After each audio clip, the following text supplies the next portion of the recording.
Hey guys, today on our last day of the Camaro week of detailing, we thought it'd be a good time to give you guys a comparison between the old and the new. The classic versus the modern, the old bull versus the young calf. Now starting over here, we've got a 1969 Camaro SS, and back in its day, it was one of the most desirable muscle cars that you could get, and it still has an iconic look that's still today very desirable. Starting right here, you have a 350 Chevy motor, which produces about 300 horsepower, which is plenty of power for back in its day. But now that's just an equivalent to a modern street car. And then you open the door, nice solid sound, and it just has that awesome look in here, awesome feel. Vinyl seats, plastic dash, wood grain here that's actually just faux wood, it's all plastic. But it just has that feel and that vibe of history and bones that are just old school, and I love it. Now there's still a lot of similarities between the old and the new. Still has that same kind of Camaro iconic design, very small two-door. As you come over here to the brand new Camaro, you can see it has that small, sleek, sloping design, big spoiler in back for aerodynamics. And then in here it's very modern, suede leather combination, lights everywhere, just like a big Christmas tree of enthusiasm. 6-speed manual transmission to take all that power from that big motor and plant it on the ground. As I mentioned, this has a big V8 motor, a 6.2 liter V8 that produces about 650 horsepower. And only Camaro guys or real nerds would understand what ZL stands for, but it's actually zero latency, which means about zero delay, just giving you an idea of how fast this vehicle actually is. So as you can see, they're both white. We're going to show you how to safely remove any of that dust, debris, fingerprints, whatever's on the surface without scratching it, and then we're going to protect it using some jet seal. So let's get started. So to begin with any detail, we're going to start by removing the dirt, the grime, anything that's on the surface. And since this is an older car where we're not entirely sure of the condition of the seals, we're going to use EcoSmart, which is a great solution for using indoor car washes. And all you have to do is spray it on the surface. And you can use this on your painted surfaces, glass, chrome, headlights, anything on the vehicle to pick up that light dirt and debris. Because as you guys can tell, this isn't a daily driver. This car is garaged most of the time. So it's got that light layer of dust, a couple fingerprints, a little bit of bee poop. And this is a great way of removing all that without creating an actual wash. And it's a lot easier to use than a traditional wash bucket and a pressure washer. It saves a lot of time, a lot of effort. All you need is one clean towel. You can start wiping it off. Just nicely rolling it across. And since there's a little bit of wax in there, we're going to come back and buff it off. And already I can feel that the surface is smoother, but there's still that grimy feel. So before we go to our next step, we're going to give it a light clay bar treatment to pull off any of the embedded contamination and bring back that high shine. So let's finish this off, and then we've got to move on to the 2018 to get them both looking their best.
So what's funny about these old cars is although they look beautiful, they have these big gaps here on the bumper and the doors, and that's because when they built these things, it wasn't necessarily built to fit.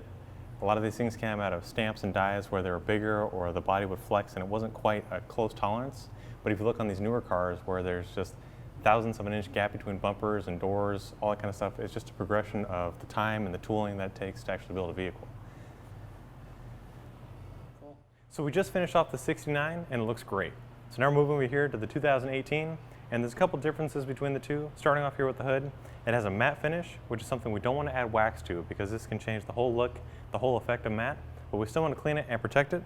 So we're using some Meticulous Matte Quick Detail Spray, which is going to help remove any of this dirt, debris, whatever's on the surface, while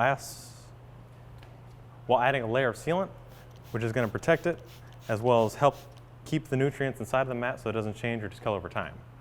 In the same manner, we're just going to wipe it in one direction, and we're just going to roll the towel so we don't add any imperfections in the finish, because if you don't know, matte is super sensitive, and if you create any kind of swirl, scratch, or imperfection, You can't polish it out. You have to wait until you repaint it or rewrap it because polishing will change the whole sheen. So we want to take our time to clean this up properly, and then we're going to move on to the rest of the vehicle.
So after cleaning off both cars, we've removed all that dust, debris, or whatever else was sitting on top of the surface without scratching the finish. Now this is something that we constantly say, but that's the most important part about detailing, is you don't want to add any kind of imperfections to the paint. So this is the safest way to do it, and also add some shine. Now lastly, we're going to add a coat of jet seal, and this is going to protect the nice bright finish. It's also going to enhance that shine, but more importantly, it's going to lock in all the hard work we've done. As I mentioned, we cleaned it off. We also did a light clay bar service, which helped remove any of that embedded contamination to give these paint a nice soft feeling.